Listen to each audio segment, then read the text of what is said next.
go around their rising fine ass. You're playing touch butt with that dork in the park, the ponytail. And I'm the one who ain't got no training partner? I don't think so. You see me have it all figured out when we're playing midget. 60 G's, baby! But I'm not impressed by your performance. I'll tell you what, bro. I was out there, I was fighting all the hitters, bro. You ain't fought no hitters. It's normal. Come on, guys. It's normal.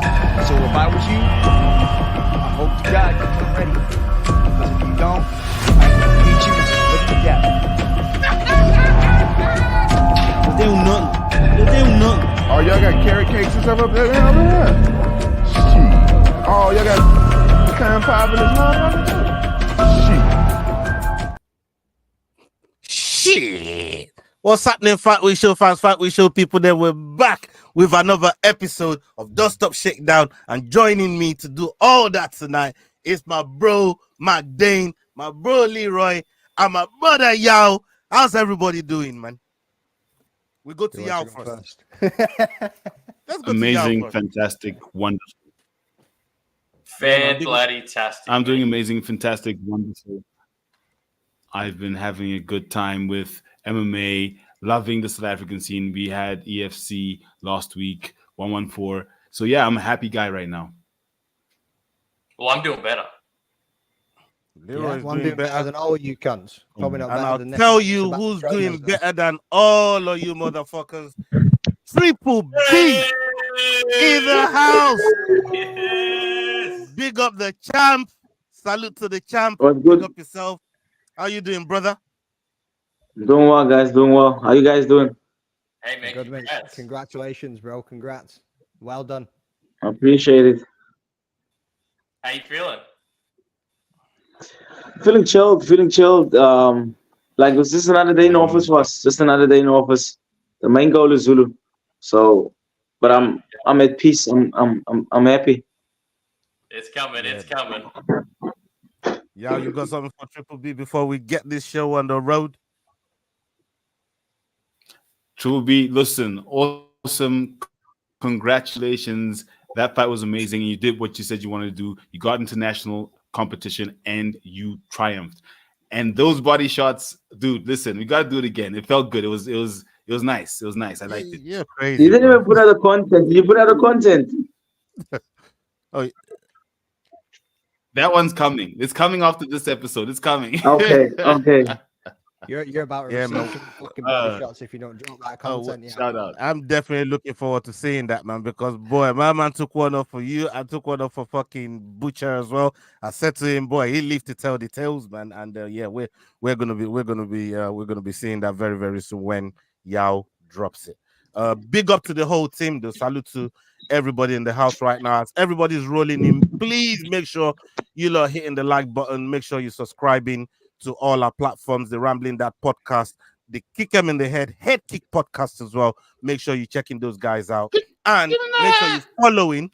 Make sure you are following the Triple B right here, man. The champ, Terrence, the Black Panther Balelo. Big up yourself. Make sure you're following him on all socials as well. Okay, let's kick off the show. We're gonna come to Triple B's performance later on, right? Because I do want to delve in deep and also ask some follow-up questions as to what's next and stuff like that. So, but we'll come to that later. Leroy, a lot's been going on on the interweb, in the MMA community. Bro, you gonna shoot us up the first one? Let's go. Following a controversial finish in the main event last weekend, Jason Herzog posted to X, "I get it. I know what I was seeing in the moment, but I've gotten enough feedback telling me I need to reevaluate, so I will." Cannonier has spoken out about the stoppies, suggesting that Herzog is under pressure from the MMA community and wants to avoid taking responsibility for his In these mistakes. situations. So the way, you know what I mean, lose like a warrior, go out on my shield. Not going out throwing punches, or that post could be due to social pressure as opposed to a sense of, oh, damn, I fucked up. I feel bad for this guy. I need to do something to make things right. It doesn't really feel like that. So, yeah. I'm going to come to Yao first. I mean, this whole palaver between obviously Herzog's been taking a lot of smoke. What's your take on the whole thing? So, the one thing with MMA is when you attack the refs, it becomes a tricky game because there are only so many refs and decisions. My God, we've seen so many decisions that don't make sense. But at the end of the day, to be frank, he is right. If we look at it in the context of, I mean, what a 5-round fight is, you can't be stopping it for that. You know, there needs to be a little bit more. And the MMA community feels that he made a mistake. He's a ref. He's entitled to the decision he makes in a fight. But yeah, I think, going for the ref and then the whole community go for the ref is a little bit, then every fighter would do it. And then what would we really have as a sport? So I don't really agree with saying let's go for the ref, but I do feel that Herzog made the wrong decision, and there needs to be mechanisms in MMA to deal with situations like that rather than, dealing with the individual, which is the ref. So, crappy decisions get made by refs all the time. So let's see what happens with this one. But I don't think we should be going for the ref. We should rather be focusing on putting in the right structures universally to make sure that these things can be rectified if they happen. McDane, I mean, Herzog is one of at least I'd say is one of the top refs in the promotion, and I don't think he makes a lot of mistakes to be getting the kind of smoke. I mean, Herb Dean lately, like we've seen what these guys have, what they've done, been involved in some really controversial decisions and stuff like that. But with Herzog catching smoke like this, man, do you think he's warranted? No, like they're only doing the job at the end of the day. They're there to protect the fighter. And if you see a fighter that's turning his back and kind of running away from somebody whilst he's getting cracked, as well as then like covering up, yeah, he was on his feet, yeah, he was still in it, yeah, he probably could have carried on. You know what I mean? Like Cannonier said, like as the fighter, you want to go out in your shield. As the ref, you're there to protect the fighter. It's a story of two sides in it. You know what I mean? You can't just go down the middle of it. It's only one way or one opinion on which way that you need to go with it. It's a bit of a difficult one. Like you say, like people like Herb Dean comes under it. Mark Goddard's been getting it tight recently as well. People are always going to call it out. The fighter's not going to be happy about it. And sometimes you do get fighters that go, wasn't happy about it in the moment, but when I've looked at it afterwards, and yeah, fair enough, you done what you needed to do. You know what I mean? But run it back is the only thing that you could do. I'm not too sure. It seemed like Imavov was starting to get the better of the fight anyway. Like, I'm not sure if it was going to be going that way, even if it went to the five rounds. Would the outcome still have been the same? Would have Imavov would have walked away with the win, or would have Cannonier turned it up in the fifth? You're never going to know at this point. You know what I mean? So yeah, I don't think it's deserved. Like you say, Herzog's probably one of the best refs that's in the game out there at the moment, and yeah, took some stick that. But that's just the issue, though, isn't it? Like, so. How do you determine whether a fight should be stopped or not? Is the fighter intelligently defending themselves? Mm-hmm. He had his hands up. He was swinging back. He had just connected when Herzog called the fight. I mean, referees make mistakes, don't get me wrong, but it's not like he was out and stumbling on his feet and didn't know which way it was up. He was still there. He was turning, running away, and then firing one back when he'd like get a little bit of distance. But yeah. Look at Nick Diaz. Nick Diaz does that all the time. Nick Diaz, I mean, so turning around, and I get it that he was running away. We have that situation where I think it was in Bellator, where we have the two fighters literally running around the cage. So I hear you, McDane, but I'm with Leroy on this one. I'm not like arguing against it like either. Like you said, you think it was a wrong decision and that it should have been going that way. I'm not saying that he made the right decision either. But you're saying when fighters look back on the fight and say, yeah, this is probably the right call. Like, in no world was this the right call. Like, I understand you should cut the ref a little bit of slack, that you're allowed to make mistakes. Shit happens, but he was well and truly still in the fight, without a doubt. And to that point, Imavov got ripped off a win as well, because now there's an asterisk next to that win every time it gets brought up, and he was losing the fight to begin with. Like, if you had called the fight then and there and pulled up the scorecards, Cannonier would have won. I mean, look, for me, it's like a referee. Being a referee is a thankless job. It's like being a stepdaddy, right? Mm-hmm. That shit is a fucking it's thankless job sometimes, right? But at the end of the day, when you look at the situation that they're in, they can't win, right? I'm looking back at, say, the fight between, say, Luke Michael and JP Kruger, right? Luke Michael feels aggrieved because he feels the ref should have stopped the fight when he was unloading on JP Kruger with a lot of unanswered shots. But JP Kruger then came back into the fight and got himself the win. So, but he believes the fight should have been stopped way before that and gave him life to come back, right? So there are certain situations that the ref just can't win, even though safety of the fighters is in his hands. But then some fighters, like we've seen with Yamasaki, like, boy, you know what? He's a warrior, but let him go out of this shit like a lot of these fighters want to do. You know what I mean? But let's really ask, somebody that's really been in there with refs, because none of us has been in a professional situation where maybe the ref has done us he's done us a solid, or he's taking a win away from you. I mean, Triple B, have you been in a situation where the ref is kind of done something in your favor or against your favor, or what do you think in general about referees and making mistakes and stuff like that? Yeah, I feel like we all make mistakes. That's human nature. We all make mistakes. Because we're not perfect. I had an incident, I think, in my first fight, in my debut against Gordon, when I cracked him, and everyone was like, "Oh, that's early stoppage." Shutting up. Could have unlocked, but the ref was like, "No, she was saving him there." But it's a 50-50 thing at the end of the day, But I just feel like we all make mistakes. It's a tough one because I'm a fighter. That's your guys' job to give that kind of say opinions and stuff. But I'm just there in the cage getting punched in the face or punching someone in the face. Yeah, man, boy. Terrence says, boy, it's our job to give opinions on refs. Chat, if you're watching live, please make sure you jump in over to YouTube. Come and engage in the chat.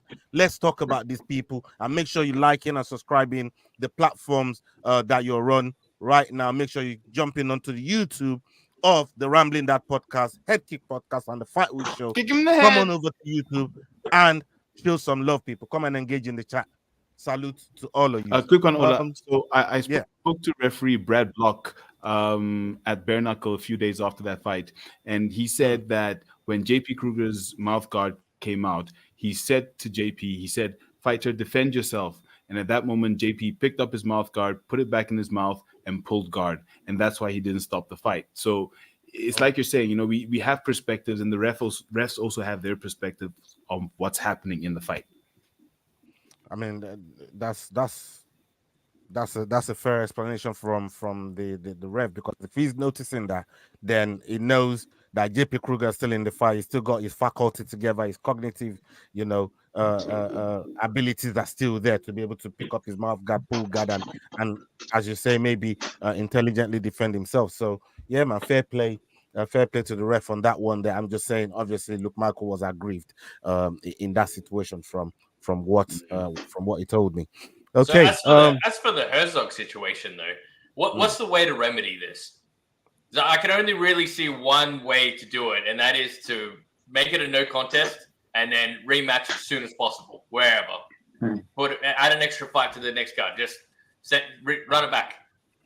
I don't know. They can't do that right now, can they? Because then they're going to look back at how many fights in the past. Like, there needs to be a substantial moment where they go, boom, from this point on, if this happens. There's so many nuances, though. It's hard to put a hard and fast rule, like, exactly. If this happens. But I mean, like, Cannonier didn't have anything by fighting down, but he needed a paycheck, so he fought down anyway. You and then this can't happens. do it after the fact. You can't do it after the fact. Like, fuck yeah, you can. Can you fuck, bro? Like, we're a week out and we're about to fucking have another card on the box. You know what I mean? All right, then somebody goes, well, 2 weeks ago, the same thing happened to me. 4 weeks ago, the same thing happened to me. Okay, here's the solution. You have a rematch card, a solely rematch card. If you feel aggrieved, there's like a Sunday card. All the rematches happen then. There's like a second tier of fighting. And if you think you're hard enough to do the rematch card and then get back to main card, that's your business. It's an option. On the same night. Yeah, that's crazy, man. That's crazy. But you know They what, should do it in the people? parking lot. For real. Hey, people, make sure you leave it in the comments below what you think of the Herzog and Cannonier situation in the Ultimate fight. Yeah, leave it in the comments below, people. If you're watching on playback, make sure you liking the video and subscribing as well on your way in. Big up to everyone. Right, Leroy. We have news, but you will spin the clip about this news, brother. Aljamain Sterling wants to put one of his biggest regrets behind him, losing the bantamweight title to Sean O'Malley at UFC 292. But with recent clips from the documentary Fight Inc. circulating, Sterling is reliving those emotions again. In the doc, Chief Business Officer Hunter Campbell asked Sterling to take the O'Malley fight just weeks after defeating Henry Cejudo. You don't have to fight. I'm not forcing you to fight. So you got to decide what you want to do. And whatever you decide, I'm cool with. So I guess where I sit is it kind of puts me in a bad light where it's like, this guy can't get out of his own way and he kind of ruining things. And I'm like, I don't get that thought process of doing that to someone who's always done whatever was asked for him to do. But I can tell you, you're at your peak. You've looked incredible. I know we've seen the video circulating all over the social media interwebs, conversation between myself, my management, and Hunter. Yeah, I wasn't really excited to see that clip again because I had to relive all those emotions again. Kind of riled me up a little bit because it really did piss me off in that moment of time back then. And I know the whole narrative of can't get out of my own way, I don't do myself any services when I get to social media and whatnot. But I think it's hard for people to hate on someone it should be hard for people to hate on someone who speaks the truth. You know, I'm not speaking no one else's truths. I'm not trying to sway the fans in any one way. I just give the facts and let people make their own decision based on that. And with that said, from that night, I said, I don't know what he's talking about. I have no desire to fight right now. And that was the whole thing I was saying. I have to heal up and see how my body holds up. We can fast forward. Yes, I came into the fight compromised, into the training camp compromised. Yeah, that's an interesting video to see when it comes to making the fight, when it comes to putting the fight together, and when you look at the end result, Aljo loses the fight, and now we're seeing all of this stuff. Champ, I'm going to come to you first on this because obviously you've been involved in matchmaking, and sometimes maybe you're not ready, but you still take the fight. We know how bold you get when it comes to taking fights on short notice. You've proved that to everybody. But what's the mindset when you don't really want to fight, but the promotion is really throwing fights at you and wanting to get you to help the company out sometimes, if it comes across like that? It's a tough one, to be honest. It's a tough one because it's either like I said, it's either you all in or not, but at the end of the day, it's business. If it makes sense, it makes sense. If it doesn't make sense, it doesn't make sense. Yeah. Always down for business, and but you got to sit down with your team. Obviously, you got to sit down with your team before you make any rash decisions. What's good for your career? But I have a good relationship with EFC, so we always sit down and speak what's good for us, what's a best next move for us. So, yeah, it's a tough one. McDane, I mean, we look at the video there. To me, it's almost like they rubbed his ego a little bit, told him how good he is, how on fire he is, and the man said, "Boy, is gaslight." Yeah, well, I was gonna leave you to run with that. You know what I mean? But yes, it's always like this stroking, gaslighting him. But he was open with that. I said, "Boy, I'll say how my body holds up." There's a lot of fighters that have, maybe said, I don't feel right to fight this fight. I want to be as close to 100% before jumping in the cage with our opponent of this caliber, especially where there's something like the title at stake. Well, I like what Terence said there. You go back and speak to your team, because Aljo's manager, and what came across in that clip that was released, said jack shit. He barely, like, he had no word to be said. Like, come on, like, you should be sticking up for your fighter, even if you don't think it's right. You're his manager at the end of the day. He shouldn't be having to deal with most of this bullshit. He should be doing the negotiation pieces and saying what's right, and then talking to Aljo about it, or allowing Aljo to speak to him about it and try and defend him a little bit more.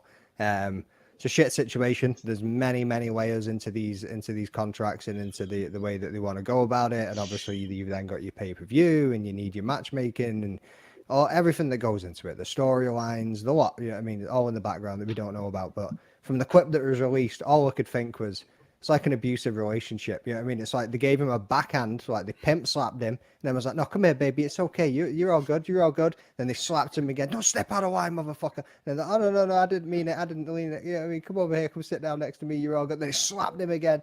Like, honestly, man, I was just like, they just gaslit that dude into that fight.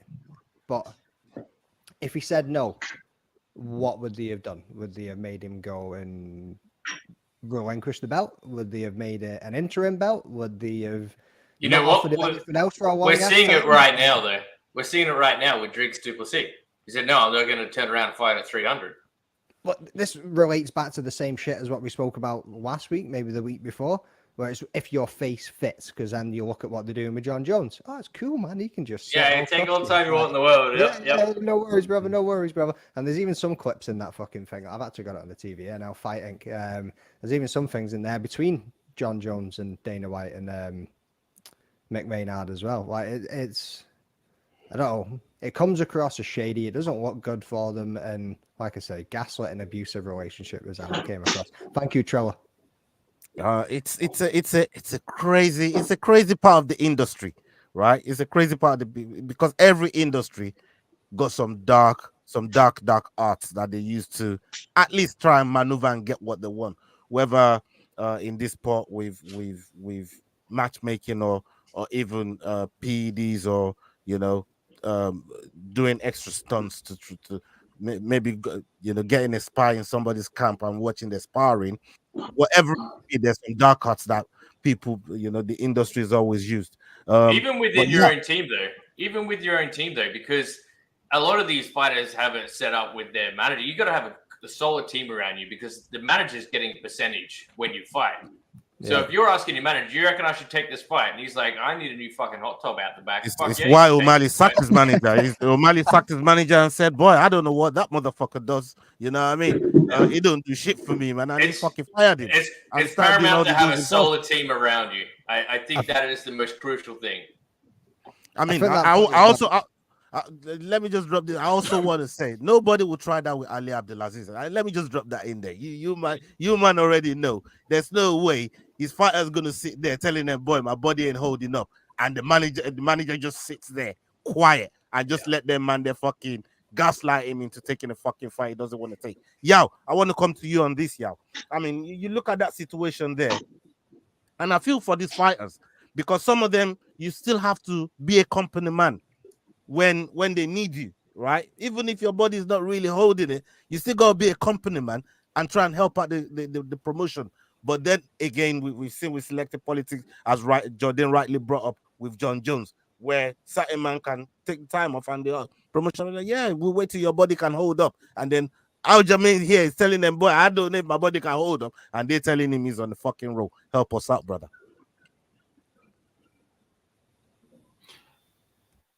Life is about relationships. Let me get a bit philosophical. It's about relationships. And unfortunately, we all know that Aljamain's relationship with the UFC is not the best, with Dana specifically is not the best. And this was it coming to nest again, unfortunately for him, where, like you said, DDP can say, "Listen, I'm not ready. I'm not going to fight at 300. I don't care if it's a huge headline event. It's not happening." We have John Jones, who's now on an extended absence as a champion. So it's all about relationships as a fighter. So I think the message there is just make sure you keep your relationships good and you'll be good. Whether you're a company person or not, that's a thin line, but keep it good. Otherwise, you end up in this situation where you're forced to fight for a title against someone as dangerous as Sean O'Malley, and then end up losing the title simply because the relationship wasn't there for them to understand that it was not the right time for you. So I agree with him about being coerced, but at the end of the day, somehow you have to make sure that you make it happen for you in a way that makes sense. Leroy, There I'm is going something to be. Yeah, sorry. Yeah, I was going to finish with you on this topic, and you can bring that point up in a minute. But don't you think maybe I'm just thinking too deep into this, right? But I have a feeling Aljo and Merab not wanting to fight for the title has a lot to do with this. Please, Yeah. Leroy. I agree. I think it's a huge part of it. Aljo is. I know so many people who hate him, and then I ask, why don't you like him? And they really can't tell you why. A lot of people. I think his fighting style is awesome, but that's just me personally. I guess. How we won the title against Yan is a big factor too. Just to let you know. That's true. That's true. But then they did the rematch, and I mean, there's people that argue that Yan won the rematch, but I don't see it. I've watched that fight back. I don't Who see the it that fuck way. are those people? Oh, I know, right? It was pretty one sided. Yeah, I guess it really comes down to what Yao was saying. Is like you got to keep the company on side. They I don't think they have a hand in the outcomes, but they definitely have a hand on the scale and how they want things to go. And naturally, you would want Sean O'Malley to be the champion because he's more fan friendly. Like he brings more people in. More people means more dollars. 100%. Just like everybody's a Triple B fan, he's headed to the UFC one way or another. Oh yeah, we're gonna be on standby for that, man. We ain't going nowhere, man. You know, what I mean, I'll lose my fucking mind when that happens. We're gonna be on standby for that, 100%. Yeah, big up everybody, all 83 of you watching live right now. Salute to all of you. Please come on over to YouTube and help the guys out with their YouTube channel. Come over to the Rambling That Podcast, Head Kick Podcast. Go show some love over there. Make sure you jump in over to the Fight Week show as well. The links are in the description. Make sure you jumping over and showing some love. Come and engage in the chat as well, people, as we drop in some of these topics that's been going on during the week in the MMA world. Okay, Leroy, easy looks like he's gonna dance. Pin the clip, brother. Israel Adesanya returns to the octagon after a break from competition, saying he's come back as an even better athlete with improvements in nutrition and training, recognizing that father time is against him at 34 years old. With a new approach to fitness and meal planning, Adesanya aims to close out his career strongly, leaving no stone unturned in his pursuit of greatness. Yeah, I am. I'm putting in work. But yeah, I just want to optimize myself a lot better than I was compared to how I used to live as an athlete. It's not even close to how I'm living as an athlete now. Now, I'm about to be 35 next month, and I realize, father time wins. You can't beat father time. So you have to optimize yourself. And yeah, you want to close the show nicely. Like I've already said, I'm past the halfway point. So the next few years, I just want to close the show nicely. We're doing just that so far. Okay. That fucking, that's making me hype up right now, man. That's my boy right there. If everybody don't know, that's my boy Easy the Style Bender. I mean, I'm happy to see him in this space, in this headspace. It's not many times, because sometimes Easy can come off erratic and chaotic sometimes, but I think he's more calculated than a lot of people try to give him credit for. But to see him in this headspace right now is a good thing for him, and we could see a much better Easy than we've been seeing, over the last few fights. But I think coming back into this fight, especially with who we know is going to fight now, DDP. Whether I agree he should be getting the fight or not, that's well documented. I've said that many times. He doesn't have a title defense. He just beat Pereira. So for me, he shouldn't really be getting the title shot. But he's got the title shot. So that's beyond that. That's besides the point. Yeah. I'm happy with the way he's looking. And it sets up a really, really good fun fight between him and DDP when that happens. I believe planning on taking it. Yao, I want to come to you first on this one because obviously this one is going to be concerning your countryman in DDP. What's your feeling in seeing this preparation, this new headspace that Izzy is on now and is ready for go mode? I love Izzy. The last style bender, when he, Usman, and Ngannou were champions, the three kings, that was when I became a super fan. So he's literally core to my interest in MMA. However, unfortunately, he is fighting DDP. Dricus still knocks Duplessis. Now, the problem there is CIT's just up the road in Pretoria. I've been there, met the guy a few times. So unfortunately for me, it comes home to the UFC belt is in South Africa, you know. So in this fight, I'm supporting DDP, but to see Izzy back in that cool, calm, style bending headspace for me says we're gonna get the antics, we're gonna get the entrance with him doing his Naruto. I'm not even sure what they're called, but he's practiced them. We're gonna get back to that Izzy, and that Izzy is an absolute killer. That Izzy is the Izzy that made the middleweight one of the revered divisions over the past 6 or so years. So seeing him in that headspace makes me happy. I'm very happy to see him there, and I really hope that it's going to get him back to that. And as he said, close the show, finish his career with a show. And I'm really looking forward to what's coming. I'm looking forward to that fight against DDP. I'm going to come to you, Triple B. I see the light flickering there. I'm telling load shedding, hold off, yeah. Don't fuck with Triple B right now. Don't fuck with Triple B right now, man. You know what I mean? Hold up, people. Hold up. We're on let me about 8 come to you days on this. without load shedding, by the way, which is a miracle for us. Oh, it's crazy. Let me come to you quickly on this one, Terrence. I mean, Easy. When you come out and perform, you remind me of him, like a young Easy. You know, the confidence, the arrogance, the way you command the audience, the way that you approach your fights. Everything is calculated with everything you do, from your workout all the way to your performance. But like I said, understanding the fighter and the mental space he's in and where he's at right now in his own mind after taking, a loss from Strickland, taking a loss from Pereira. He came back one time, then took a loss from Strickland. Everybody, a lot of people, I've seen it. I had to battle a lot of people saying he's finished, and I'm like, God damn, like, come on, man. You know what I mean? This brother's lost 2 fights. Like, how is he finished? But I have the same argument for Usman. But in your opinion, seeing him like that as a fighter to fighter, you see the way, you see where he's at right now, man. How are you feeling about Izzy coming into this fight against DDP, a man that you also know yourself? Yeah, for those who think Easy is done, yeah, must have forgot.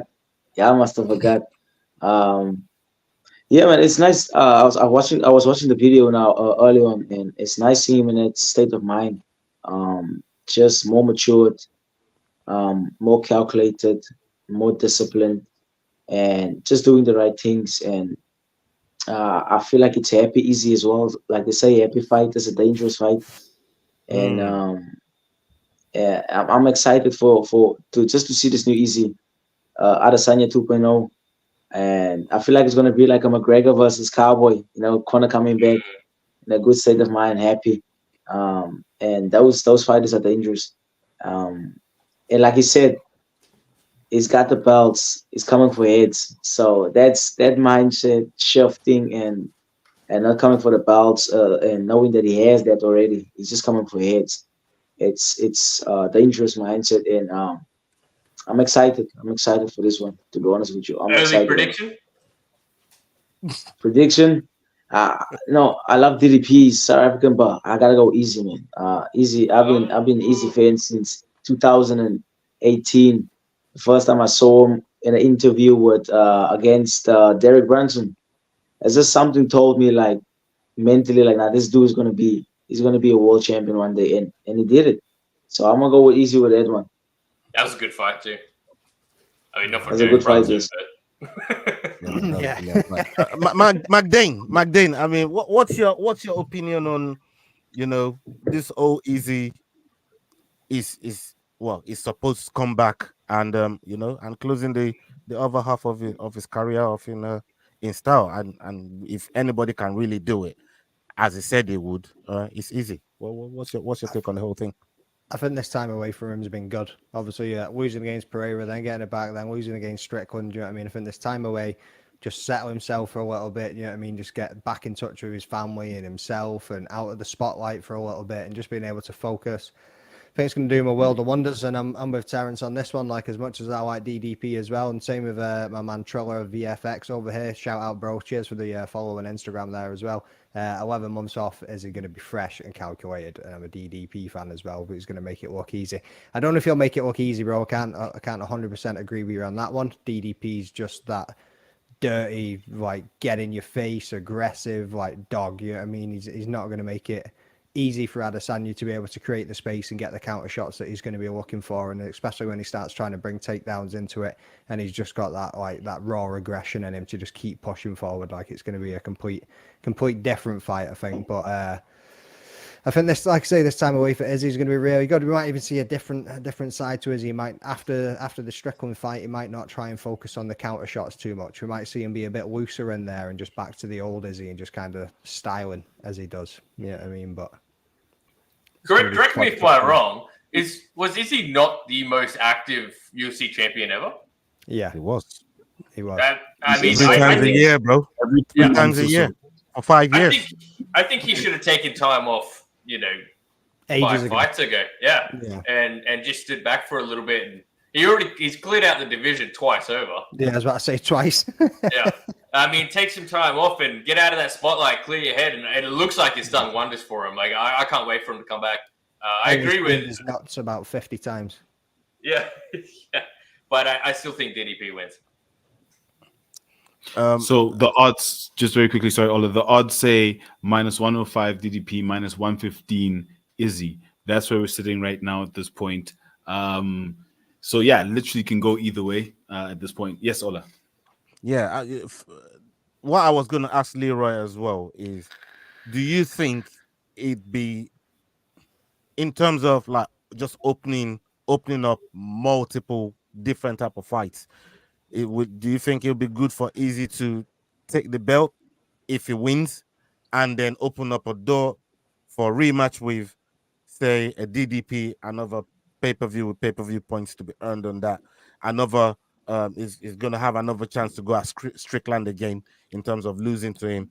Then we got Chimaev as well, that's coming in there with Robert Whittaker, which any one of those two could get another, top dollar sort of fight with Izzy. Or do you think the way it's currently set up right now with different sort of champions sort of emerging at the 185, what do you think is the landscape of 185 will be after this fight? Dricus has already said that Whittaker versus Chimaev, if Whittaker wins, it doesn't really get him a title shot, but it would give him a G up for Strickland for #1 contender. But he said he'd be happy to fight anyway. He said he'd be happy to fight Izzy, happy to fight Strickland in a rematch, happy to fight Chimaev if he gets the win. I don't know how that works. Because he already beat Whittaker, that's how. So Chimaev is a winner for Whittaker. Strickland under that same fucking logic. Can't go for Whittaker again. He needs new blood. I kind of get it, but if you beat Chimaev, if you're happy to accept Chimaev as a title, well, you should be getting a fucking title fight, and I ain't even Australian, brother. I just love the Reaper, but you should be getting that fucking. I don't agree with that. No. I don't agree with that, man. What has Chimaev done at 185? Fuck, warranting. He beat up a washed up 170. Getting a fucking title. What has he done at fucking if I'm DDP, that's the higher profile fight. That's a high profile fight to have Chimaev in the title fight, and I know I can take Chimaev. Of course, I'm going to take that fight. Yeah, that's it. The reason that he said he would accept a fight against Chimaev is probably the easiest fight out of the lot. And what do you want as the champion? The easiest fights with the biggest paychecks. Is it the That's easiest it. fight? No, I don't. Oh, wait, DDP's not that kind of fighter. No, I'm just asking.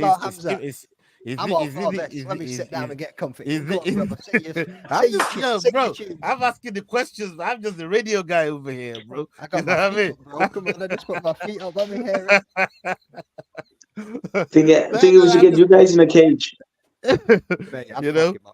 So as to what you were saying though, Right. Ola, I'm genuinely concerned that if Adesanya versus DDP happens and DDP wins, do we see Adesanya just hang it up? Because I went and did everything right and I came up short, so I guess I'm out. What, you And I wouldn't want to see that because I reckon he's got some left in him. Nah, I don't think he would do that. I don't think he I, would do that at all. I don't know. I think there's probably a couple of super fights out there for him. In terms Legacy of wise, I think he would probably look at that. I think that's probably what he's going to start looking to do, like taking, doing legacy fights and see if he can hand it up that way. Bro, why are you still after that fight, man? Like, leave that fight alone. On every fight after every fight. Leave that fucking fight alone. I would watch those two fight each other every weekend till the end of time. I'd be cool with that. I would too, to be honest.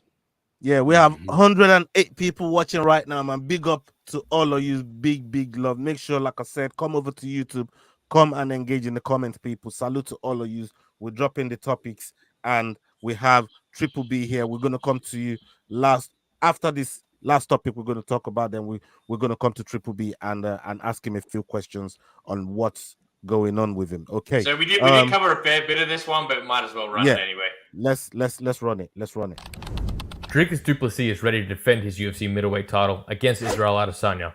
This highly anticipated matchup has been a long time coming, with both fighters calling each other out since winning their respective belts.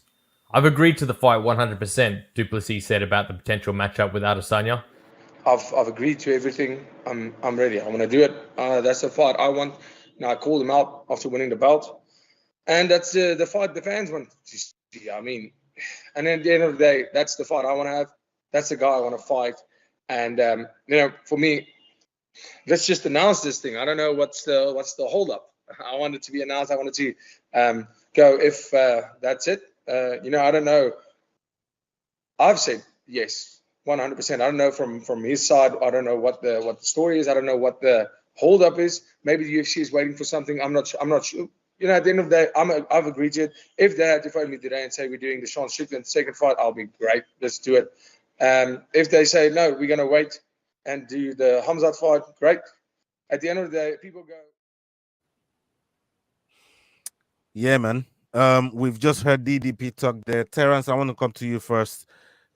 In terms of where the fight, because one thing I'm gutted about is they're making this fight. Dricus has already said yes to this fight. I'm actually gutted it's not happening in Africa, and they're making UFC Africa out of it. And just thinking about the exposure that it would have given you guys, especially on the path that you're on now, something like a UFC Africa with Easy and DDP happening, I think it would have been good for all the South African fighters like yourself. Yeah. It would have been nice to have a UFC Africa, but I just want to see that fight happen. I just want to see Easy versus Dricus. That's all I want to see. I don't want to see DDP fight Hamzat. I don't want to see him fight Whitaker. I don't want to see him fight Strickland. I want him to fight Easy, and that fight should happen. And they should get it out there and just make it happen. Yeah. DDP said he agreed. Easy feel like he agreed as well. So just announce it and let's make it happen. Yeah, man. A lot of fans are hungry for that fight. And, Mike Dane, you said rightfully earlier on, like, we've covered a bit about this topic, but I want to get your perspective from DDP's side. And even Chael Sonnen did drop a little something on DDP. Say, hey, listen, when you mess the UFC about, this is the kind of shit that happens to you, which we saw again with a Aljamain Sterling situation. So what you're asking me? So I'm asking what's you. The holdup?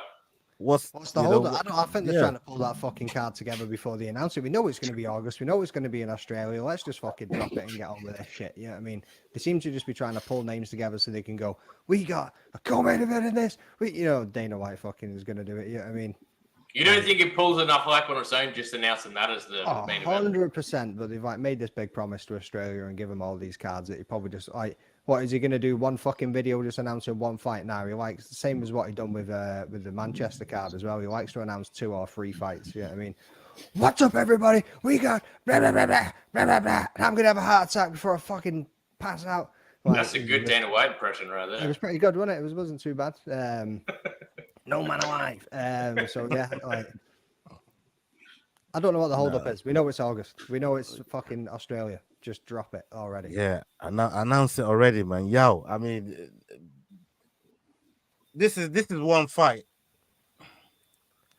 If I was to pick, obviously you man already know naturally where man's gonna pick, but it's one I really don't know how it's gonna go. And the only reason I say that is how much of an awkward fighter DDP is. And it's not just awkward, it's a strong fucking awkward fucking fighter, you know what I mean? And he's calm in the chaos when you see the way DDP fights. And the one thing that we've seen with Strickland and with DDP, right? The way they fight, they obliterate your space. Your space management is going to be a non-existent thing. You know what I mean? They just in your face all the time, walking you back. And he does like to fight back, like walking backwards. But that's also his style because he lures them into to get shot off. But in your opinion, I mean, does this fight, obviously when it does happen, how do you really feel like it goes, like the inner works of it, if you like? I think and just to answer that question, I think I definitely want to see Strickland versus DDP versus Strickland, not versus Chimaev if there's an option, because I think, like we said earlier, Chimaev, what has he done? Strickland definitely deserved that rematch. So how do I see that fight going? I think Izzy wins by counter strike only, and maybe in the first round. After that, definitely DDP because of that space issue. Once they've sized each other up, I think that's where DDP might have the advantage with a little bit of the wrestling, the takedowns probably. Izzy's defense will be good, but I think the longer the fight goes, the more it favors DDP, especially from the second round, because second round he always seems to be very strong. Third round could go either way, and then fourth, fifth, the gas tank that we never think is there is always there. So that's why I think it favors DDP, especially a DDP with a new nose. It's always there. Yeah, he's got a straight nose now. With the new nose, exactly. So that's how I'm feeling. It's a 50-50, definitely. But yeah, Leroy, do you have DDP. something on this, Leroy? So, am I hated? I hated for this. I don't think that he should do the rematch with Strickland at all. I think in general, bro. So don't worry about it. I think Strickland needs a win to get back up there. Well, Strickland has said that he's waiting for that title fight now. So obviously he just had a win. So he's going. I'm sitting and chilling now. Yeah, I'm not fighting again until I get this title fight. So I'm beating Costa. Then being Costa for the champion before. I think that. Yeah. Are they gonna wait and fucking? Where's Costa ranked? Because he's kind of. It's not about where he's ranked though. In Costa fought for the title, bro. He did fight for the title. Yeah, I get that. Look, at the end of the day, it just means that Strickland might be sitting out for a while, which isn't a bad thing. He'll probably get a call up to fight for a title at one stage by doing so, and he also gets the added perk of, if he does it right, he actually gets to let his body recover while still training and maintaining his his program or whatnot. But I think DDP versus Izzy. I mean, that's the fight all the fans want. Unless they make Strickland fight the winner of Hamzat and Whitaker. Yeah. Yeah. No, that's a fight that Maybe they'll see. Maybe they'll see how. You say the winner of that fight like it isn't already Whitaker. Well, if we take DDP and but we take DDP and Izzy, the winner of that, well then you take the winner of Hamzat and Whitaker, putting them against Strickland. If Strickland beats them, then we'll have Izzy versus Strickland again. DDP versus, yeah. Oh, It DDP versus makes Strickland sense. again. It makes sense. It makes sense. That's some good matchmaking right there. Yeah, big up to everybody that's watching right now, man. Salute to all of you. 115 people watching across the board. Please jump over to YouTube as we are about to speak to Triple B about I his just want to performance. touch on this comment before we bounce on. Sorry, but go Yeah, on. yeah. We're going to talk to Triple B about his performance at AFC 114, what it feels like headlining a card.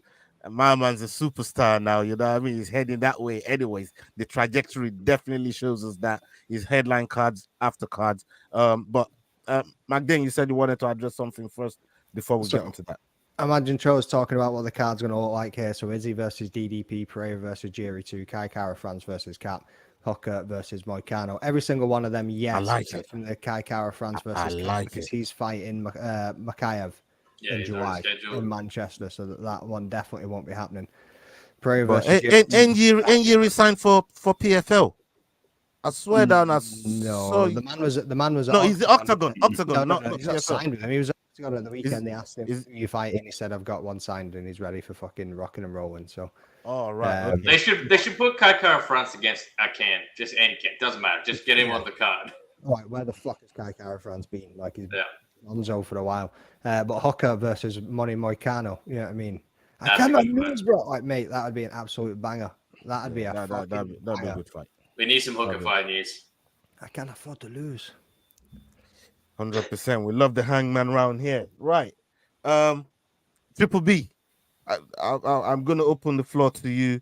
I mean, like I said, headlining the card, EFC 114. You're one of the, superstars on the roster at EFC. I spoke to Blammy Shadrach yesterday with Yao over here on HeadKick Podcast. If you guys haven't seen it, go and check out the recap show that we done on EFC 114 on the Kick Him in the Head podcast. Go check out their page. We spoke to Blammy yesterday, and he spoke glowingly about you, about your performance, and even Eagle Smiley Cabeza, who's a GOAT at EFC level, was saying some fantastic things about you, and even predicted how you was going to finish the fight while it was going on live.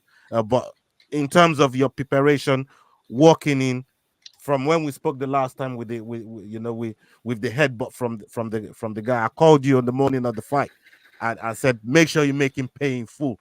I remember speaking to you. I said to you, make sure that brother pays in full. And you went and did that. Bro, the floor's open to you. I also want you to answer this one in the middle of that. How the hell did you stay so cool, bro? See, when that dude stuck the nut in, you were just like, yeah, whatever. But go on, the floor is yours.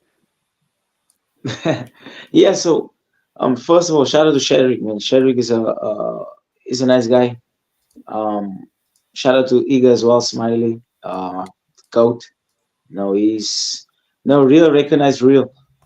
These guys, they see me putting the work. They see me going out there, taking this risk, being hungry, and just being goal driven, and just want to fight the best guys and the most dangerous guys they can get me. So I'm super blessed for that recognition from them. And yeah, man, the fight happened. I was just chilled. I was just calm. I knew deep down, I had that silent confidence going into this one. There's a whole time for the 3 weeks. It was 3-week camp, so I had the silent confidence. People was going mad, like, oh, Terrence is not confident. It's almost like I have to show my confidence to everyone now, which I did in the past, and I had to prove it to myself now. I was like, okay, I'm gonna prove to myself that I can go out there and fight the best guys, whether it's from South Africa or overseas, and I can beat them. And yeah, I just went out there, stayed calm, believed in myself, believed in my team, and adapted. 4 days notice, he came down. I had to change everything, but I just had to adapt in the fight to his style, and I knew he was going to shoot. Because guys know as soon as they fight me, they become restless. But like Poirier said, don't be silly, jump the gilly, and we got that next. Look, I'm gonna ask you one more question, then I'll turn it over to the panel if they got something for you. But you know, we did an interview just before the fight, and you said something which stuck with me. You know, the last 7 months you've been in a dark place, and it's been really tough for you. What's it like having the support and the network of people that you have around you to pull you out of these dark spaces in a build up to a fight, and the fight falling through and something else is coming up? What's that like for you? It shows me that people I have around me is real. They're not just there when I win fights or when everything's going well. They're there when I'm at my lowest, and they will always guide me. And like I said, this last 7 months, after winning that interim at bantamweight, it's been a crazy one. It was nice getting humbled a little bit. It's almost like showing me that I wasn't ready to be that superstar that I'm gonna be. I'm a blow up and be, and yeah, I got the opportunity now, June 6th, and I became that superstar. So I'm slowly getting there. And it's just amazing, man. Shout out to my team, shout out to my coach. Even when I do interviews, he's here with me. Even if Big I, up. even if I need to go train, he's always there. The dude's a legend, man. I appreciate him. I appreciate my team, my circle I have around me. That matters for me right now. My family, my team, my small circle. I'm just I don't care about the outside noise anymore. I'm more focusing on the internal dialogue. Um, so yeah, I'm blessed. Ola, to be honest, I'm blessed, guys. I'm blessed. Yeah, man. That's great to hear, man. That's great to hear. Magdane, let me come to you if you have something for the champ.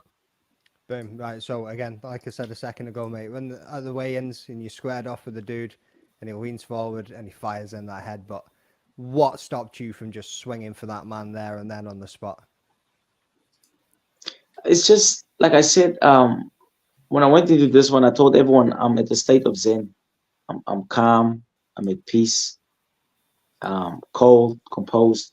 It was just my presence was too much for the guy, and I could feel it, and I know he felt it as well. And that's when he reacted, and I was like, okay, he's acting out a character. Because when I saw him from a mile away, he looked like a nice guy, and he is a nice guy, very soft-spoken guy, good energy. But it's just he felt my energy, he felt my presence, and I was just like, okay, cool. There's no need to go crazy and swing at him. Just gotta tell him you're going to sleep tomorrow night, bro. And yeah, that's it. Sweet, mate. Keep your business for the cage. I like it. So obviously the lineup that you're wanting is Zulu. So since the fight, has there been any talks? Obviously, yeah, I mean, interim champ of 2 weight divisions now. Yeah, like surely you were talking a second ago about being this superstar. Surely they are looking at the money that could be made, the business move that's ahead of us, and the fight of the fucking year that could be 2 belts, 1 championship fight with 2 of the baddest brothers in the division. You know what I mean? Any talks of that happening right now, or are you still just post-fight chilling at the moment? Like if it happens, it happens. If it doesn't happen, I don't care. My goal is UFC, and that's it. You know, I'm tired of of almost like begging this guy to fight. No, I even slid in his DMs, like even 4 weeks before I fought, just to ask him like, is he gonna be ready for June 6th? No, he had this thing he said. He said he said whatever was on his mind, and I was like, okay, cool. Next, Tumelo, I slide in his DMs as well, asking him if he's down. Talk with Graham. He pulls out. Then we got literally done. He stepped up. That dude is a warrior. No, I gotta give respect to him. Taking a short notice fight, 4 days notice from Belgium, coming all the way to South Africa, legend. Now all those other guys in the division that says, "Oh, I want to fight Terrence. I want to fight Terrence. Terrence is an easy fight." The fight got offered all of them, and they all said no. So it shows me that they not about that life. And yeah. Nice to see you got some mutual respect with that one, because obviously we've spoke about it in the past as well, where I've talked about like you taking the short notice fight, and we've spoke about the opportunities when they're given to you. I mean, just for that brother there, the opportunity was given to him to go for a title fight, and he actually grabbed it and he took it, unlike some of the other people that were in the same shoes for him there. So, now hats off for that one. And obviously, post fight, you walk out of the cage with a lot of respect for each other, as bad as the blood or whatever else it can be before you get in there. Yeah. Like there was no bad blood. To be honest, I wasn't even angry with him doing the headbutt thing. I was just like chilled. I was like, okay, cool. I know what I got to do tomorrow night. The pressure was on me. To be honest, I don't know if I told who. I told most of the guys the pressure's on me. He's coming out down 4 days notice. He's chilling. He's cruising. The pressure's on me because I'm putting everything on the line now. I could have said no to Graham, but I was like, nah, fuck that shit. Sorry, I'm swearing. I put a lot of blood, sweat, and tears into this one. I haven't fought in 7 months. Now I went through what I need to went through to get to this position. I'm gonna take this fight whether win or lose. Even when he got the armbar, in my mindset was he can take this arm.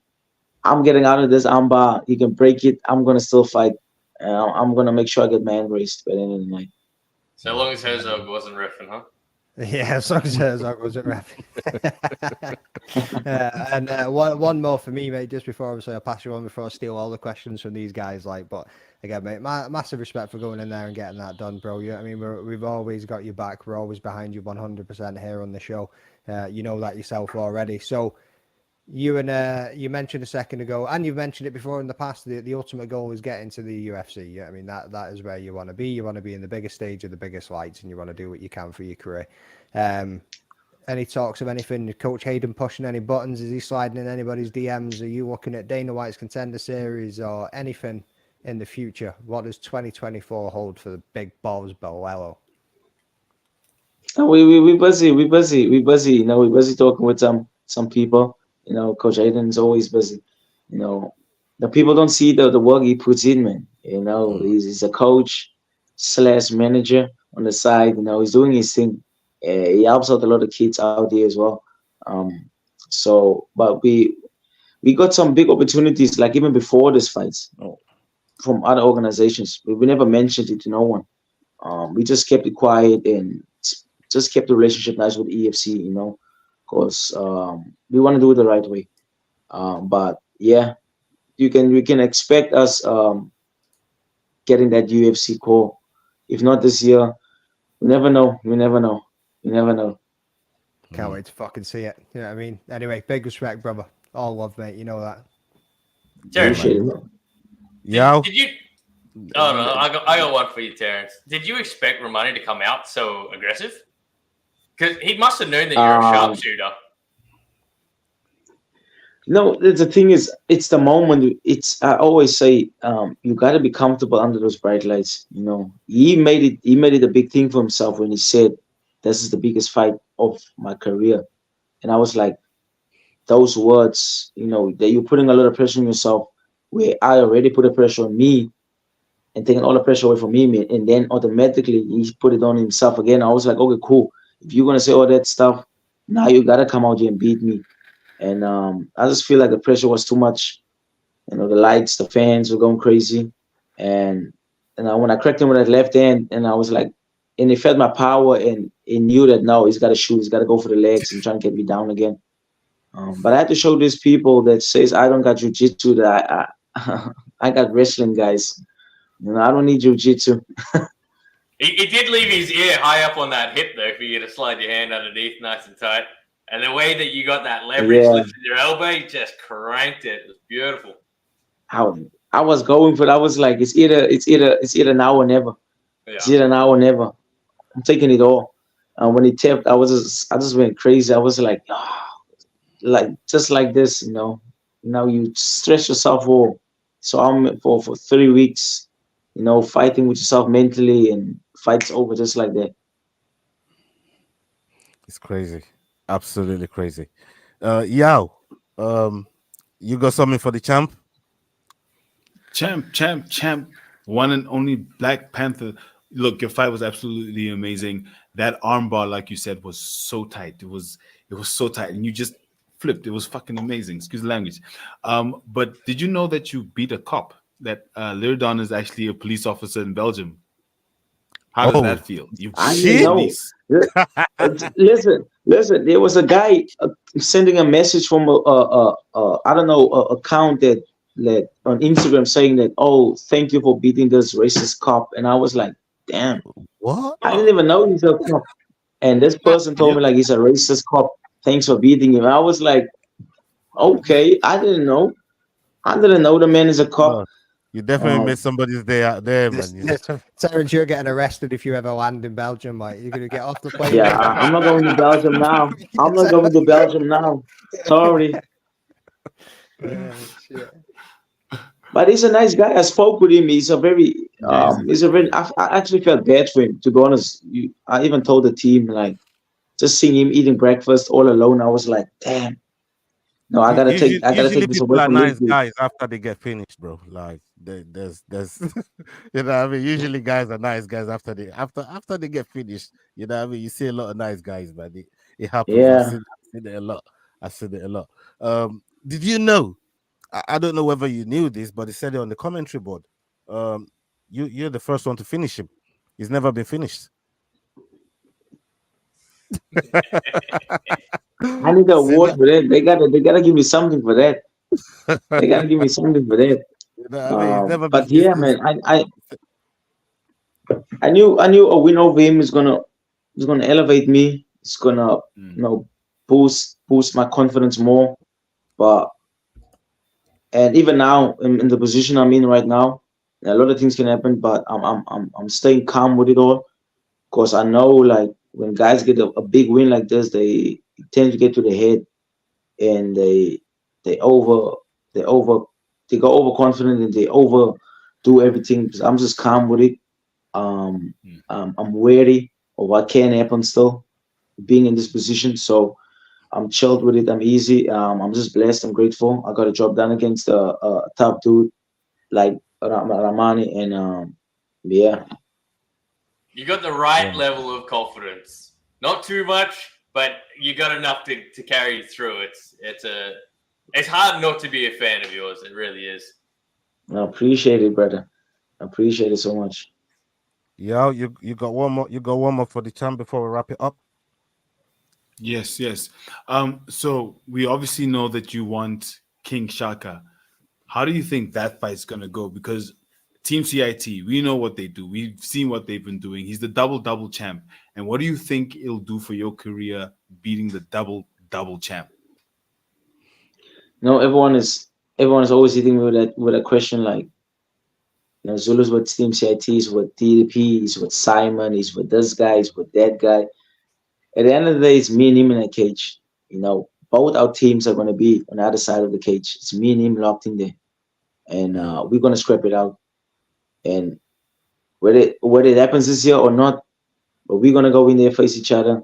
Like, he's a legend. He's OG. That's why I want this fight. Most guys don't want to fight Zulu. And you even heard him say it. No one want to fight me because they're scared they're going to go to the hospital or whatever. But I don't care if I have to go to the hospital. I'm taking him with me to the hospital. We're both going to be in the hospital beds. He's going to bust me up. I'm going to bust him up. I think it's time to show these people to prove to myself that I can beat Zulu, and show these naysayers that you can get it done. If you can do something that they can't, that they tell you can't do, then it's all good. So let's see what's up. Let's make money. 100%. I like that. I like the mindset right there. And how soon would you ideally want to fight again? Because you literally took no damage in this fight, really.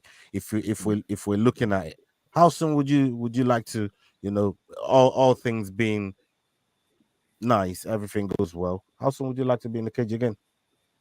I wanted to fight next on the next card next month, but obviously I can't now because of the position. I mean, it's like the more high you climb in your division or in the business right now, especially in the UFC, winning the belts and having the star power, it's difficult to get fights now.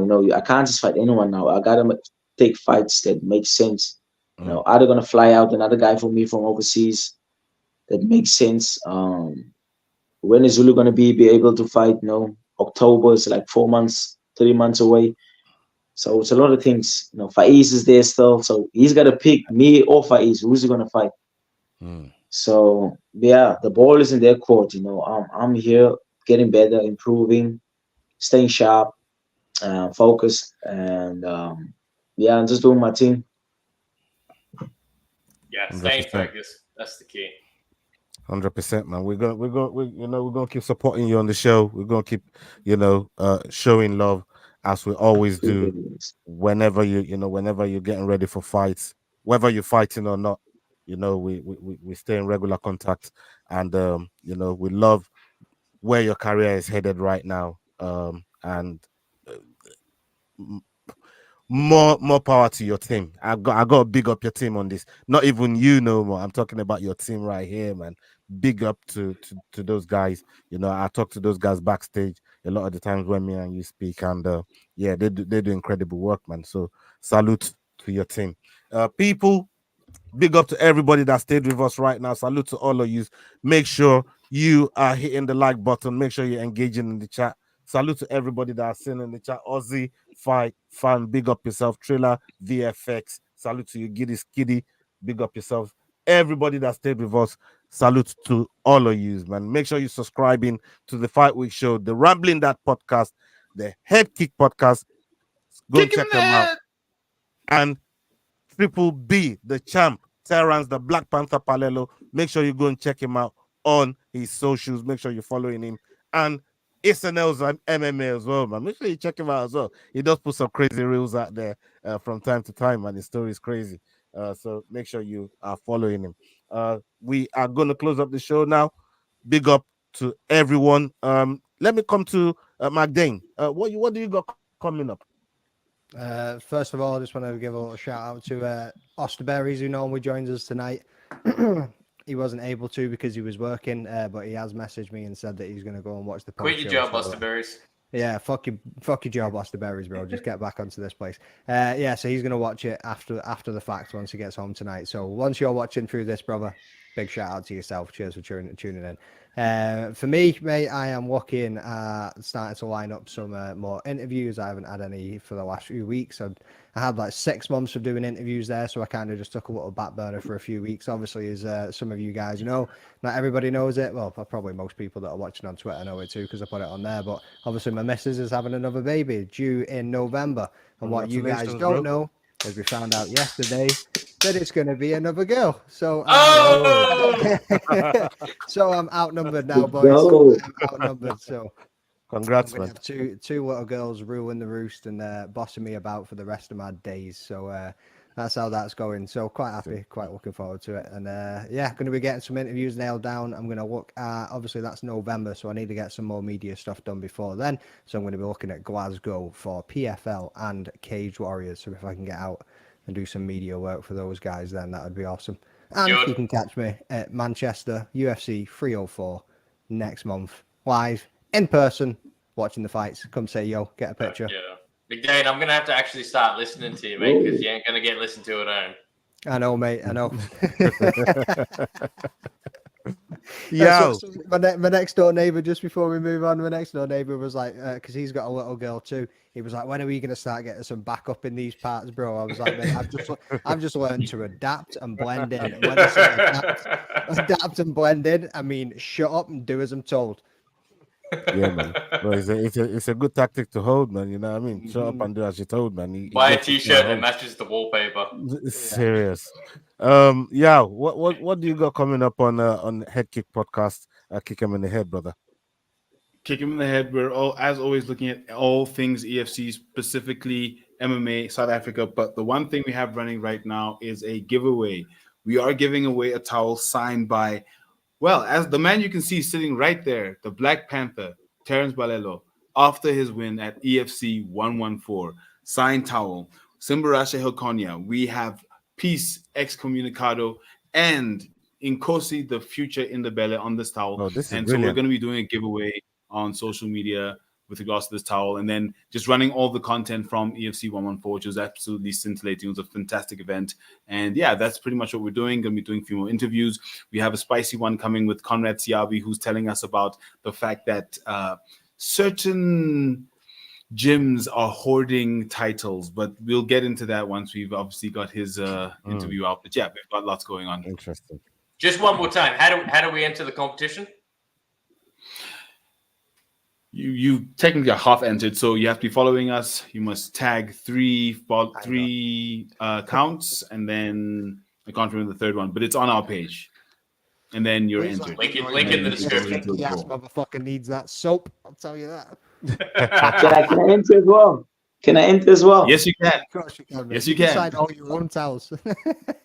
Serious, man. Boy, the champ wants to enter into this competition as well. Everybody, make sure you head over there, go enter into that competition, and be in there with the chance to win that towel. Big up to yourself, Yao. Salute to you. People, we have come to the end of the show. Hasta la vista. Salute. We're out. Peace. Peace. The Fight Week Show. Hey guys, this is John Anik from the UFC. You're watching the Fight Week Show. Please subscribe. Not now, but right now. Subscribe to the Fight Week.